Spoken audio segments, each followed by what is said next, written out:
बेरोजगारी है कि नहीं? नहीं, बेरोजगारी देखिए, बेरोजगारी कब नहीं थी? 60 के दशक में हाय हाय रे महंगाई और बेरोजगारी का गाना बनता था।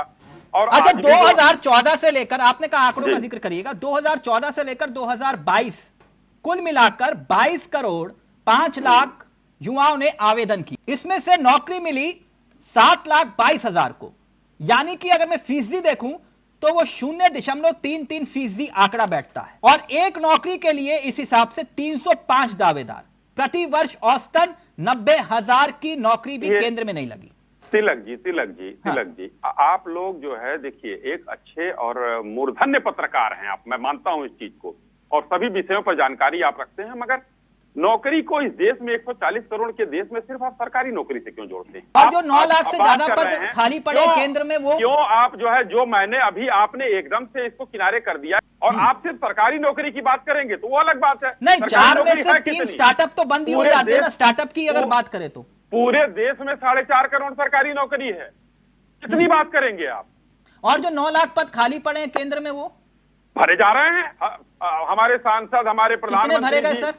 देखिए, हर चौराहे पर दिया जा रहा है ना वो। नहीं, आप सर कह रहे हो पकड़ पकड़ के नौकरी दे रहे हैं, मैं वही तो पूछ रहा हूं, कितनी नौकरी दे दी आपने? चौराहे पर उनको नियुक्ति पत्र दिया जा रहा है, पकड़ पकड़ के नहीं कहा मैंने। हाँ। चौराहे पर नियुक्ति पत्र दिया जा रहा है। ये जो पेपर लीक वाला मसला है वाकई बहुत गंभीर विषय, और उसका एक आंकड़ा मैं आपके सामने रख रहा हूं, और इसको दर्शकों को भी सुनना चाहिए, समझना चाहिए कि पेपर लीक बिल जो है उस पर सख्ती की दरकार क्यों है।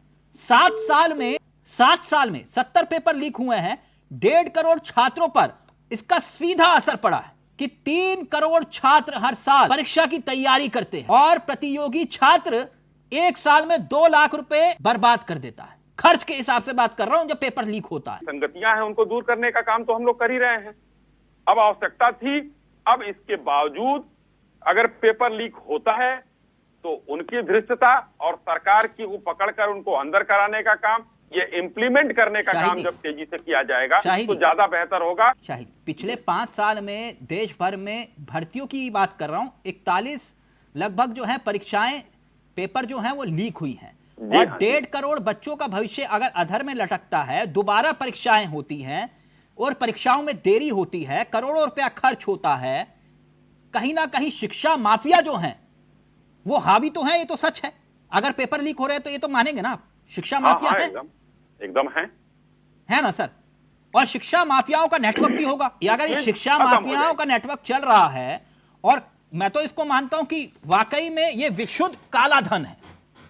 नहीं संदीप जी, जो छात्रों के भविष्यों के साथ खिलवाड़ करके पेपर लीक करते हैं तो काला धन कहा जाए इसको। सबसे पहले उनकी संपत्ति पर बुलडोजर चले जो सपनों को चकनाचूर करते हैं युवाओं के। अच्छा, एक बात जो, चलिए आरक्षण वाले मसले पर स्टैंड क्या है आपका? क्या वो 50% वाली जो मसला है उसके पक्ष में या विरोध में है? हम तो देखिए, हमने 50% की बात की, हमने तो उसकी बात की, हम तो ईडब्ल्यूएस की भी बात की है हमने। मैं ये कह रहा हूं कि आप आरक्षण 50% दीजिए या 100% दीजिए, मसला वो नहीं है। मसला ये है कि आरक्षण लागू करने के लिए तो नौकरी देनी पड़ेगी। नहीं संदीप भाई, मैं गलत तो नहीं कह रहा ना? और आरक्षण लागू करने का मतलब यह कि नौकरी और रोजगार एक बहुत बड़ी समस्या है कि नहीं अश्वनी शाही जी? नहीं, एकदम है। समस्या तो बनाने के लिए बहुत समस्या बनाई जाती है, लेकिन आंकड़े क्या कहते हैं उसको भी देख लीजिए।